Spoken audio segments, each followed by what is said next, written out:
Chapter 6. Despite having days and days to think of a solution, we were still divided on how best to land on Mars. The problem was multifaceted. All of us understood that the first priority was keeping body intact. If body was destroyed, it would disempower us from pursuing our goals, or in safety's case, it would simply be failure. An easy side effect of protecting body would be protecting the humans, as Hart and I were inclined to do. But would it also be good to protect the Nameless? The aliens were, in a major way, our enemies. Most, if not all of them, would try and kill us once they figured out that we were lying. But if it were possible to kill all the Nameless on the ship, would it be in our interests to do so? The humans didn't want the Walker children to die, but I could probably spin anything that damaged the ship into an accident, to diffuse the blame.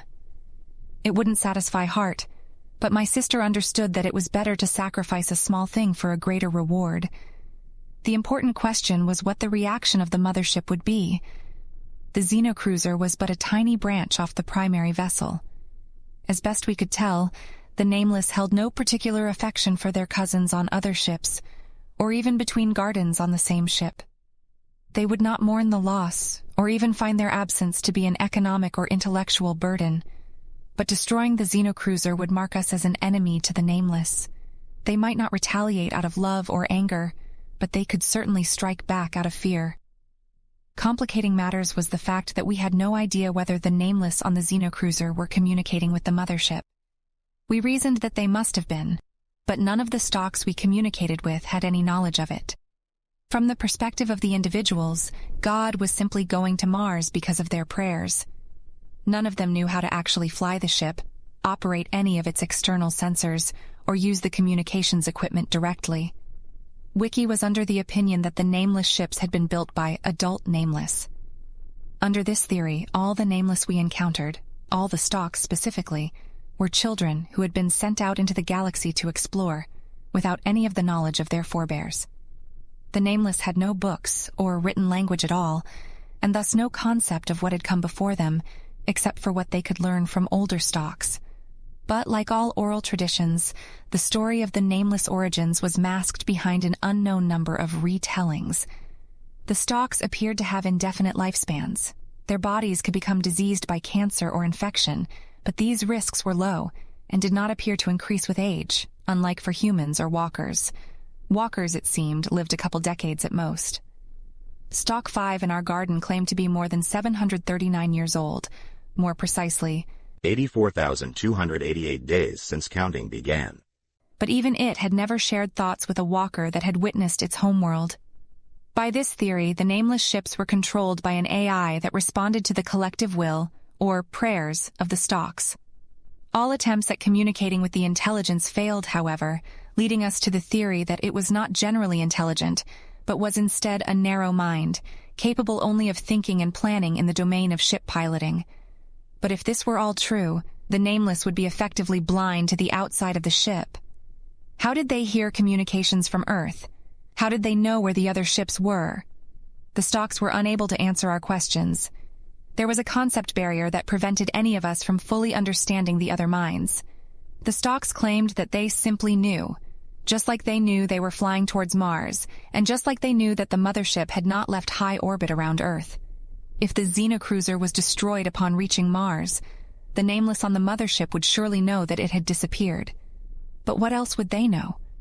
Would they know it had been hijacked? Would they know it had been intentionally destroyed? If they already knew what we had done, there was little point to trying to destroy the cruiser. But if we could prevent the information of our actions from leaking out to the wider Nameless community, it would be worthwhile. Dream, Vista, Hart, and I were the primary proponents of trying to destroy the ship, if it would better preserve our reputation. Growth, interestingly enough, was on the side of letting the Nameless go free, regardless of the state of knowledge, rather than trying to somehow destroy the Xenocruiser. Safety agreed with Growth, but for entirely opposite reasons. Safety was so present-oriented that he thought there was too much danger in trying to sabotage the entire Xenocruiser. We had seen the Nameless ships break up into shuttles capable of descending into Earth's gravity well, and he thought it best to attempt to replicate that proven method of descent rather than risk, say, slamming the entire Xenocruiser into Mars and bracing ourselves in protective foam, as Dream insisted we try. Growth's perspective took the very long view. He thought that as long as we were going to keep Zephyr and the other humans alive, they would eventually leak the information back to Earth, and from Earth it would reach the Nameless. Trying to keep the secret was impossible in the long run, unless we became far more homicidal than Hart or I were willing to be. When the truth came out, it would not help our position to have killed an entire ship full of aliens, including alien children, to save face. Once the stalks in the garden told us that we had arrived in orbit around Mars, Wiki sided with Growth and safety. He pointed out that while the Nameless and the humans appeared to be destined for conflict, we still might salvage some neutrality. The Nameless continued to think of us more like a stalk than a walker, more like a valuable equal. And if we could manage things correctly, we might be able to use the Nameless as trade partners. Trading during wartime was very profitable, according to Wiki, assuming we could maintain that neutrality. In order to better preserve relations with the Nameless, Wiki wanted to tell them of our deception as soon as we were out of danger. They'd find the information valuable and perhaps soothe the harm that we had done. Safety, Hart and I thought that was idiotic, but the challenge was an irresistible lure for Dream. My inventive brother changed his position to favor Wiki's plan, and Vista followed without explanation. Hart and I were the last holdouts for the plan to try and disable or destroy the Xenocruiser. As it was, we were outnumbered and had no choice. So we compromised. We agreed to support the plan to try and take a shuttle or shuttles down to the planet's surface, if and only if we did not tell the Nameless about our deception. It was still a weapon, and one that the humans could probably use in the coming conflict. Our compromise irritated Dream, but if he switched back, he'd be alone. We'd worked out everything we could think of, and had told the humans. They were working to get packed up while we topped off the batteries and discussed things with the Nameless. Over the days, I had learned that there were ways of talking to them that didn't trigger such a strongly negative reaction. The stalks were interested in learning, and were often agreeable to new information. Only communication that was too meta, or was unclear in purpose, seemed to really bother them. Wiki suspected it had to do with the mind machine interfaces they used. It was one thing to learn a new fact, but quite another to have another person seemingly inside your head. I am Crystal. I am curious whether all the children are ready for transport. I am Stock 6. Walker children have been told what is happening and have prepared the factory for the strong conquerors who we are expecting with joy, feelings. I am Stock 2. Joy, freedom from evil and new blood will fill the castle. I am Stock 5. The children must meditate before they leave, or you will have child corpses in the near future. I am Crystal. That is acceptable. Send them to the garden. I am Stock 5. The Walker children are walking there. You should reinforce your desire, should murder all of them when you arrive at Mars. Should not communicate with them. Children are for sacrificing. Children are not for perverting. I am Stock 4. Is good. Should reinforce. Should reinforce. Death is greater good than communication. I am Crystal. Should be calm. My mind is unchanged. I will murder all the children after they have served me. I am Stock 2. Is good. New blood is good. Walker children are doomed in all futures. I am Crystal. I am curious how I will know when the boats are ready. I am Stock 8. The boats are ready now. When you leave, we will feel intense joy. I am Crystal. I am curious about the location of the boats. I am Stock 1. You are an idiot. The boats are in the water. Leave the castle and go to the water. You will see boats there. God will take care of the rest. We didn't send any more radio signals, and neither did the Nameless. They had no customs for starting or ending conversations, which suited us just fine. After another dozen minutes, we judged the batteries sufficiently charged, and sent Body back to the central garden. Zephyr and the others were nearly ready to go when Body returned. There were a few last-minute things to manage, such as redistributing the remaining supplies into printed satchels. The original plan was to have everyone in a single ship, but the Nameless had told us that this was not the will of God. For some reason that didn't translate. So the large containers that we were using had to be divided in the case that the shuttles got separated in the descent or one of them didn't make it. I saw the young walkers meditating on the stalks. It was, in a sense, their last meal, and the last time they'd have contact with the closest thing they had to family. Earlier, when the children had come to meditate, there had been 9. There were only 3 now, the 3 that lived in the factory beneath the garden. They were the children, more or less, of the walker called Jester, though I had learned that because of their two-animal nature, they would sometimes swap sections with the wild children that wandered the islands looking for stock contact, making their true parentage a bit more complex. E.T., Pulpo, and Sulk were spaced so evenly in height that Wiki suspected there was a cap on childbearing that was evident in their ages, though he had not asked the stalks how old they were. E.T. was the youngest and tiniest, rising to a mere half-meter in height like some kind of 8-limbed doll. They had been the one who waved to Zephyr days ago, and were the most bold and fearless. Sulk, on the other hand, was the oldest child of Jester. Wiki reasoned that if we hadn't hijacked their garden, Sulk would have taken over as gardener, though Wiki also speculated that the more aggressive neighbors would have tried to murder them. They were taller than their siblings, but still only came up to about 140 centimeters in height, even counting their 16-centimeter penis.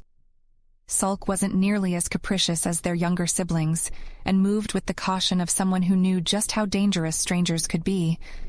Pulpo was the middle child. They had been one of the juggling children from that first day, and even now as they meditated on the stalk, they tossed a ball between their hands idly. At just under a meter tall, Pulpo was most easily distinguished by a vaguely green pattern above the eyes on the top animal. Like seemingly all of the Nameless world, walkers were essentially black, but the exact shade varied across individuals, and these dark green splashes were enough to identify them, even if not particularly bright. It didn't take much longer to finish packing up, and the children finished their last communion not long after. I could see them abandon the comms they held in the mouths on their undersides. The stalks didn't want them communicating with us, and they were as good as dead anyway. The stalks probably didn't want to waste perfectly good alien comms on sacrifices. E.T. came up to us shortly after and gestured for us to follow them towards the tunnel through the wall that led out of the garden. It was a remarkably human gesture. Body picked up the makeshift cart that we had printed. It would let us carry the tents and other supplies without having to take multiple trips. The cart's foot-tipped spokes padded along over the vines as we left the garden. It was probably hurting them, but it didn't matter much anymore.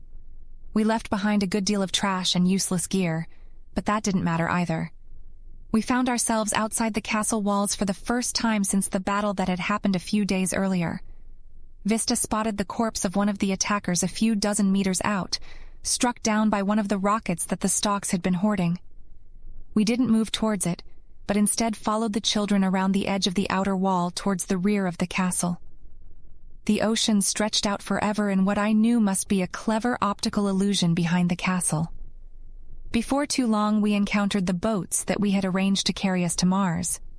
The boats apparently required a walker to function, which was why we needed the children. Safety had, at first, thought about perhaps trying to get adult walkers to pilot the craft. But after being assured that there was no skill in piloting a boat, only will, it became clear that adult walkers would serve as more of a risk and hassle than anything else. The boats were made of sheet metal and had the same handcrafted aesthetic as all the Nameless artifacts. We speculated for a time as to whether the vessels were genuinely made by the hands of the Nameless on the Xenocruiser, or whether they were a part of the ship as a whole and made by whomever had built it. There were 7 of us and 3 boats. After a short discussion, we divided into groups. Michelle and Nathan would go with Sulk, the twins would go with Pulpo, and E.T. would escort Body and the women. The boats were small, only about 2 meters long and a meter wide inside. The tightest fit was the boat that carried Zephyr, Kokumo, E.T., and Body, but E.T. made it work by sitting on Zephyr's lap. There were no oars or directions on the barren metal boats, but as soon as we all were situated, they lurched into motion, propelled by an unknown force. Remember, the Nameless should know exactly where to go. We've given them the same instructions, and there's nothing really to do before we land. Just trust them, and don't do anything to scare them. Try to minimize conversation if you can, instructed Body. I don't think I could scare this little guy if I tried, said Zephyr. I could see E.T. gripping her hand tightly at the front of the boat and fidgeting around. He's so curious. See? Yes, we're lucky to have children as guides. This would have been much more complicated with adults. Keep them close.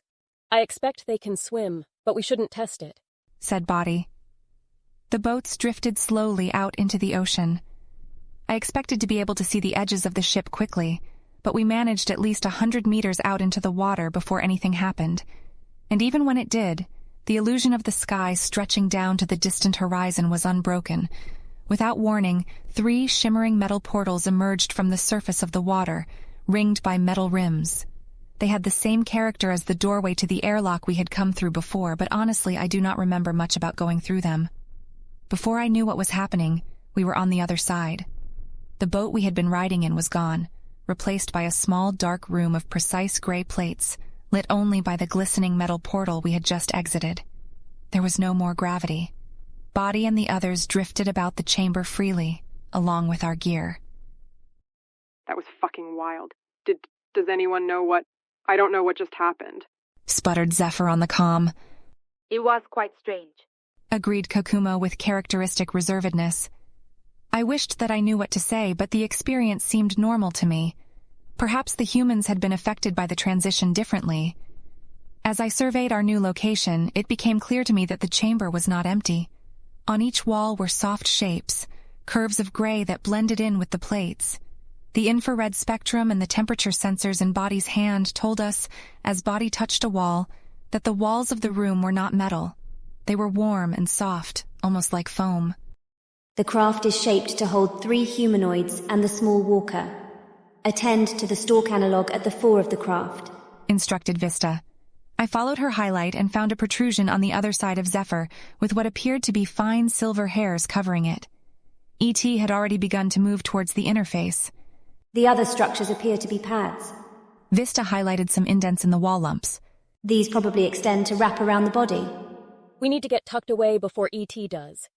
I'm afraid that the ship's going to start moving soon, said Body at the combined direction of Safety and myself. Kokumo, you take that side, and Zephyr can take the other. I'll secure myself adjacent to the walker. It took a moment for the humans to orient themselves in the zero gravity and find their way into position. Body moved more quickly, relying on Vista's direction, though we dealt with the gear first.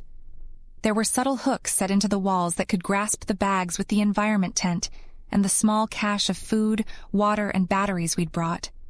Again, it was as though the space had been designed for us. As Body lay down on the pads, we found that bindings naturally emerged from the chaotic shapes and could be pulled across Body to secure it firmly to the wall.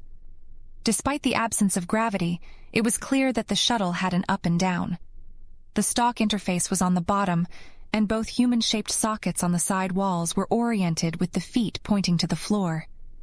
As soon as E.T. settled onto the artificial stalk, the metallic portal began to collapse into the ceiling.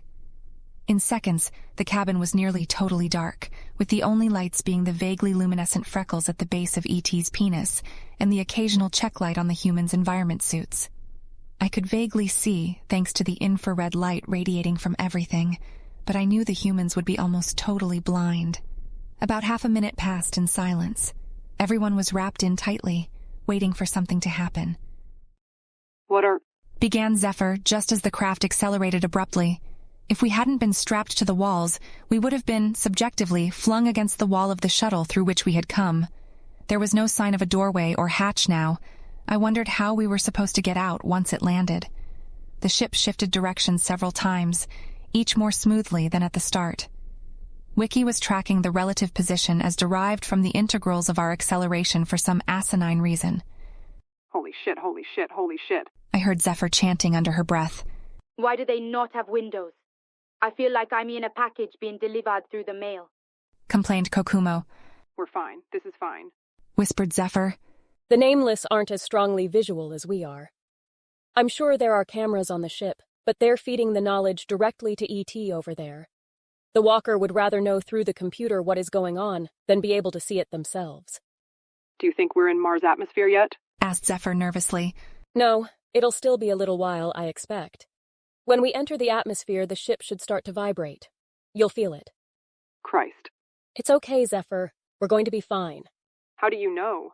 Have you ever ridden in one of these things before? Has anyone? Have they ever been to Mars? Maybe the thinner atmosphere won't provide enough braking. We could be riding down in a big coffin. She has a point, added Kokumo unhelpfully.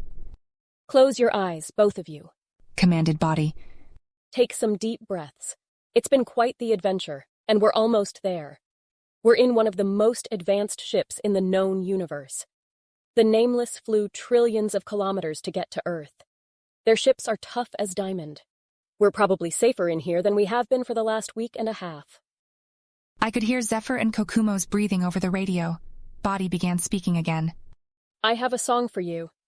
I want you to relax and imagine yourself on Earth. Imagine it's a warm summer night, and you're in a treehouse that's shaking in the breeze, but it's safe and secure. It's almost like the rocking of a crib, and you feel as though you could sleep in it, even as it moves. With that, Body began to sing. The little walker was watching Body intently as Body spoke, but I could see it react with shock at the new sound. The song was Hearts, and I had no idea she was working on it. I wish I could tell you what it sounded like, or whether it was beautiful. But in my youth I was not able to understand such things, and the direct sensory memory of it has been lost to me with time. All I can tell you is that it seemed to make Zephyr and Kokumo more calm and happy. Even as the ship began to vibrate with the friction of the Martian air, Body continued to sing. The humans didn't say a word as we sailed in darkness. Unlike a human, we had no need for air to make noise. Body was equipped with speakers instead of lungs, and I do know that Heart, at times, leveraged this to weave Body's voice into multiple voices to carry a harmony. When the impact of the ground came, it barely seemed noticeable. The shuttle had managed to burn off nearly all of its speed in the descent, and we were greeted with nothing more than a few bumps. Only then did Heart stop her song. We knew that we had to set up an environment tent for E.T. and get moving. It was unclear how or when the shuttle would open, and while the humans had suits, E.T. did not. Despite our promise to the Stalks, we had no intention of murdering the children, or even letting them die if we could help it. But something held Body still for a moment. It held the humans as well. We simply rested in the wake of the ride and the song in the darkness of the cabin. Only once E.T. began to pull themselves out of the socket that had apparently been shaped for them did Body begin to move. The humans clicked on the lamps on their helmets and we got to work. It was a race against time to get the radio set up and contact the other travelers. It was unclear where exactly the Aguila colony was, so we could only land in the general area and hope that they'd see our signal and come pick us up. In the meantime, we'd have to endure Mars for as long as we could. God damn, it's nice to not be in that gravity anymore, swore Zephyr. We had safely reached Mars.